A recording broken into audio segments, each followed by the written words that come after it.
इस मूवी के शुरू में हम एक ओल्ड प्रीस्ट को देखते हैं जो कि बादलों के ऊपर पथरीले पहाड़ों की तरफ उड़ के जा रहा होता है। और ये वो जगह थी जहां आसमान के देवता दफन होते हैं। ओल्ड प्रीस्ट इस जगह इसलिए आया था क्योंकि उन देवताओं में से एक देवता को दोबारा जिंदा किया जाना था। वो उन देवताओं में से एक था जो कि हेल के एक डेमन और इन देवताओं की जंग के दौरान मारा गया था। थोड़ी देर के बाद एक लड़का जिसका नाम चैन होता है और वो देवता का नया जन्म होता है, वो जमीन से बाहर आता है। और अब बाहर आने के बाद वो बहुत ज्यादा कंफ्यूज लग रहा होता है क्योंकि अभी तक वो ये नहीं जानता कि वो असल में कौन है, क्योंकि इंसानी रूप में दोबारा जिंदा होने से देवताओं वाली सब यादें भूल चुका होता है। जिसके बाद वो बूढ़ा प्रीस्ट अचानक से उस पर अटैक कर देता है और कहता है कि वक्त के साथ साथ इसे सब कुछ याद आ जाएगा कि इसकी असल पहचान क्या है। जिसके बाद वो ओल्ड प्रीस्ट उसे आसमान से नीचे जमीन पर फेंक देता है और चैन वहां सीधा एक रिवर में आकर गिरता है जहां पर एक प्रिंसेस नहा रही होती है। और वो चैन को वहां देखकर बहुत ज्यादा हैरान हो जाती है और चिल्लाने लगती है और अपने गार्ड्स को मदद के लिए पुकारती है। जिसके बाद वो गार्ड्स को हुक्म देती है कि वो चैन को पकड़ ले और उसे किंगडम में ले जाकर जेल में बंद कर दे। अब सीन शिफ्ट होता है और हम एक लड़के को देखते हैं जिसका नाम जीलोंग होता है और वो शाही जेल का कैदी होता है और उसको एक गार्ड लड़की जिसका नाम शोही ट्रीटमेंट कर रही होती है क्योंकि जीलोंग को किसी दूसरे कैदी ने मारा होता है और वो इस बात पर काफी ज्यादा नाराज लग रहा होता है। अब उधर शोही जीलोंग की टांग पर मरहम पट्टी कर रही होती है और वहां दूसरी तरफ बाकी कैदी एक दूसरे को इशारों इशारों में प्लान बता रहे होते हैं। तभी हमें पता चलता है कि इन सब का इरादा इस जेल से भागने का था क्योंकि उन्हें लगता था कि उनको गलत तरीका से कैद किया गया है। उस किंगडम के प्राइम मिनिस्टर शीमा ने उन्हें इसलिए पकड़कर कैद किया होता है क्योंकि उसे लगता ही कि इन सब की बॉडीज में स्पिरिचुअल पावर्स हैं।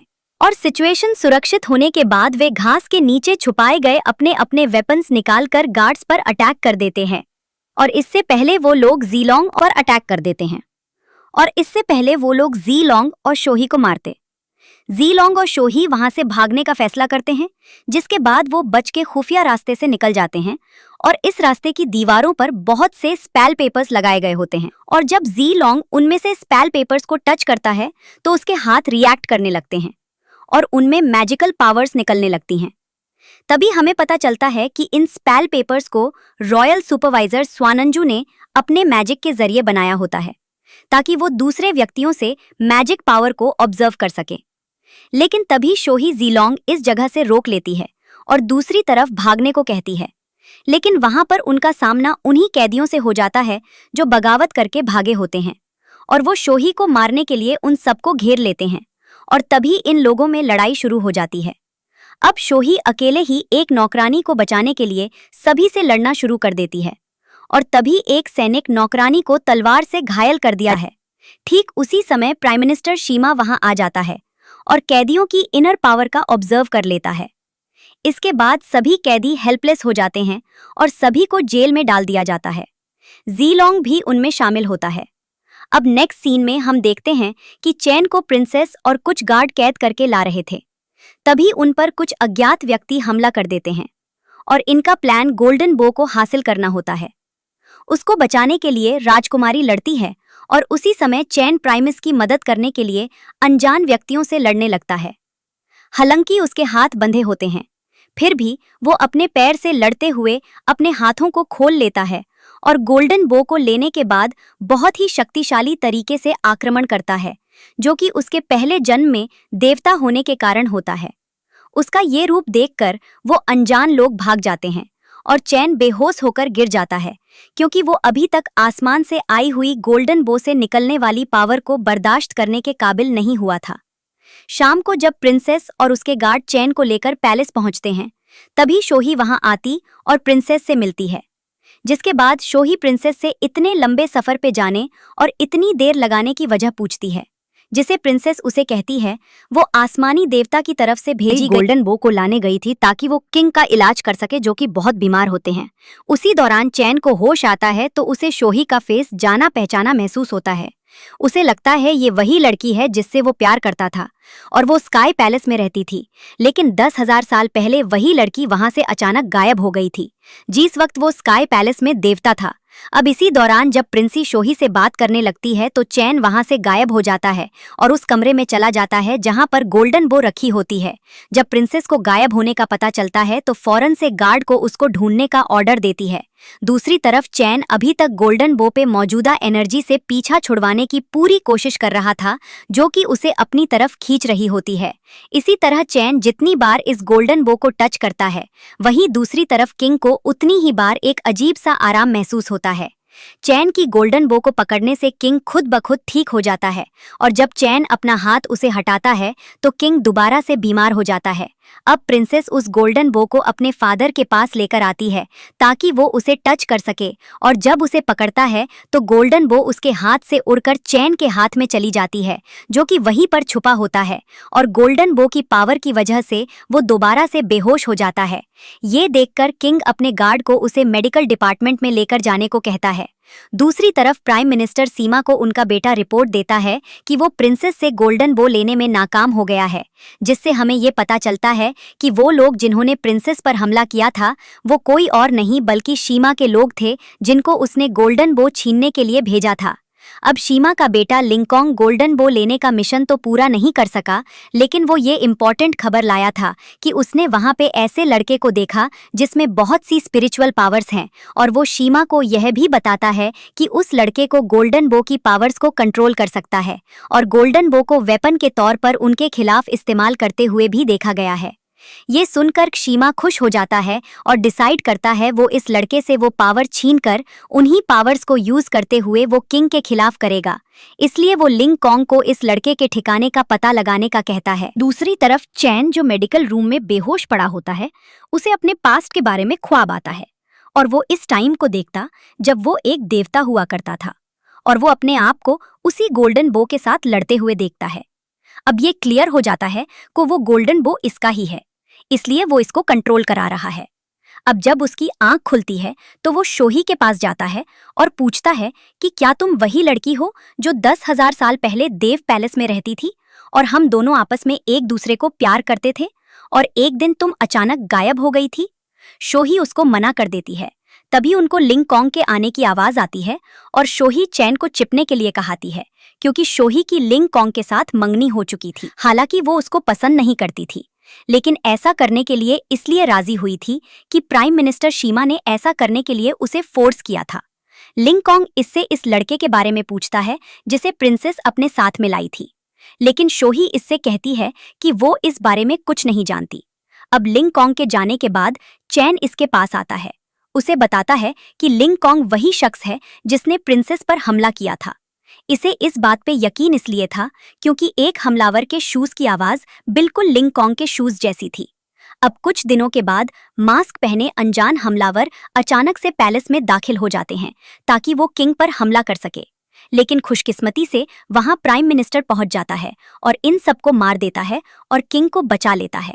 जिसके बाद वो किंग से इस लड़के के बारे में पूछता है जिसके पास बहुत ज्यादा स्पिरिचुअल पावर्स थी, लेकिन किंग को इसके इरादे ठीक नहीं लगते, इसलिए वो इसे कुछ भी नहीं बताता। प्रिंसेस भी इसे ये कह के टाल देती कि रॉयल गार्ड ने इसे पकड़कर मार दिया था।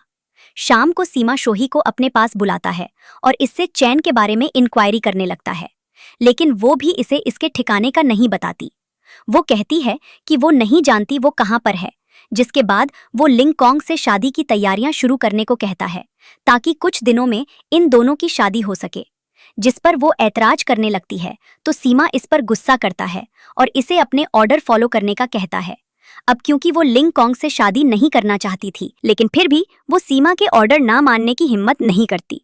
दूसरी तरफ प्रिंसेस चुपके से चैन को पकड़ लेती है और उसे एक जगह पर कैद कर देती है, लेकिन वो जल्द ही चैन से खुद को आजाद करवा के प्रिंसेस को ही कैदी बना लेता है। प्रिंसेस गार्ड इस वाकये की रिपोर्ट प्राइम मिनिस्टर को देते हैं और इसी तरह आखिरकार इससे चैन के ठिकाने का पता चल ही जाता है, और जब वो वहां पर पहुंचता है तो चैन अपनी पावर्स को इस्तेमाल ना कर पाने की वजह से पकड़ा जाता है। जिसके बाद शीमा प्रिजनर गार्ड्स को हुक्म देता है कि वो चैन को जेल में बंद कर दे ताकि वो दोबारा वहां से भाग ना सके।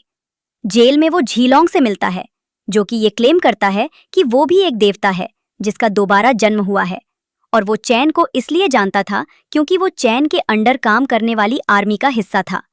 अब कुछ दिनों के बाद जब शोही और लिंगकोंग की शादी का दिन आता है तो शोही चैन के बारे में सोच रही थी। हिफाजत के लिए वो उसे और झीलोंग को प्राइम मिनिस्टर को बताए बगैर वहां से भागने में मदद करती है। अब रॉयल प्रिजन से भागने के बाद चैन शोही के अजनबी रवैये की वजह से बहुत ज्यादा हैरान होता है, जिस पर झीलोंग उसे बताता है कि आज इसकी और लिंग की शादी होने वाली थी। ये सुनकर चैन महल की तरफ भागता है और शाही महल में पहुंचने के बाद हंगामा कर देता है। ये सब देखकर लिंगकोंग बहुत नाराज हो जाता है और चैन पर हमला करता है। दोनों के बीच जबरदस्त लड़ाई होती है और अंत में चैन लिंगकोंग को मार देता है। अगले दिन शोही चैन को एक सीक्रेट किताब दिखाती है जिसको प्राइम मिनिस्टर ने छुपा कर रखा था, जिससे उन्हें ये पता चलता है कि सीमा बहुत ज्यादा स्पिरिचुअल पावर को इकट्ठा करने की प्लानिंग कर रहा था ताकि वो हमेशा के लिए जिंदा रह सके। इसलिए वो लोगों को कैद कर लेता था जिनके पास स्पिरिचुअल पावर होती थी। दूसरी तरफ सीमा उसी रॉयल एडवाइजर से मिलते आता है जिनका नाम सुवांजू था और मदद मांगता है ताकि वो दोबारा लिंगकोंग को जिंदा कर सके। और तभी हमें पता चलता है कि सीमा को स्पिरिचुअल पावर्स के बारे में जो कुछ पता था वो सुवांजू की वजह से था, और वो ही इसे दूसरे लोगों से ज्यादा स्पिरिचुअल पावर्स इकट्ठी करने का कहता था। प्राइम मिनिस्टर की रिक्वेस्ट सुनने के बाद वो इसकी मदद करने की बजाय इसे ही मार देता है और सारी की सारी स्पिरिचुअल पावर्स इससे छीन लेता है।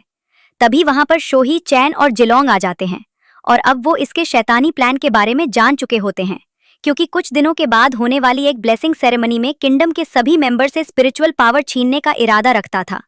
और चैन ये जानता था कि ये सब कुछ इसने इसलिए किया ताकि वो एक देवता बन सके और हमेशा के लिए जिंदा रह सके। लेकिन वो ये सब कुछ नहीं होने दे सकते थे, इसलिए वो इसके साथ लड़ने लगते हैं। लेकिन वो एडवाइजर सालों से इकट्ठी की हुई स्पिरिचुअल पावर्स की मदद से इन तीनों को आसानी से हरा देता है, जिसके बाद वो किंग को मिलने आता है और उसे ब्लेसिंग सेरेमनी करने को कहता है जिसमें सारी रॉयल फैमिली को मौजूद होना होगा। अब किंग को इसके शैतानी प्लान का आइडिया नहीं होता, इसलिए वो इनकी बात मानने को तैयार हो जाता है। और इससे पहले इसने किंग से ये भी झूठ बोला था कि ब्लेसिंग सेरेमनी से किंग की बीमारी ठीक हो जाएगी। अगले दिन किंग और बाकी सब रॉयल मेंबर्स ब्लेसिंग सेरेमनी के लिए एक जगह इकट्ठे हो जाते हैं, और जब सारे रॉयल मेंबर्स एक जगह पर इकट्ठे हो जाते हैं तो तभी वो एडवाइजर्स अपने शैतानी प्लान के मुताबिक सबकी स्पिरिचुअल पावर इनसे ऑब्जर्व कर लेता है। और जब वो इन लोगों को मारने ही वाला होता है तो चैन और जिलोंग इसके हमले को नाकाम बना देते हैं, जो कि अब अपनी आखिरी चोट से रिकवर हो चुके होते, और अब इनमें लड़ाई शुरू हो जाती है। लेकिन क्योंकि चैन अभी तक अपनी पावर्स को ठीक तरह से इस्तेमाल करना नहीं सीख पाया था, इसलिए स्वांजू इसे एक बार फिर से जख्मी कर देता है। इसी दौरान जिलोंग एक ड्रैगन में बदल जाता है और इस डिवाइस पर हमला करने लगता है, लेकिन वो ड्रैगन का मुकाबला बड़े अच्छे तरीके से कर लेता है। इसी बीच चैन अपने देवता वाली शक्ति हासिल कर लेता है। वो गोल्डन बो को आसानी से नियंत्रण कर पाता है और अब चैन और स्वांजू में बीच बहुत भयंकर लड़ाई होती है। अंत में चैन उसे मारने में सफल होता है। इसके मरते ही सभी लोग जो बीमार थे ठीक होने लगते हैं, क्योंकि उनकी ऊर्जा वापस मिल जाती है, और चैन भी अपने देवता वाली शक्ति हासिल कर लेता है और फिल्म खत्म हो जाती है।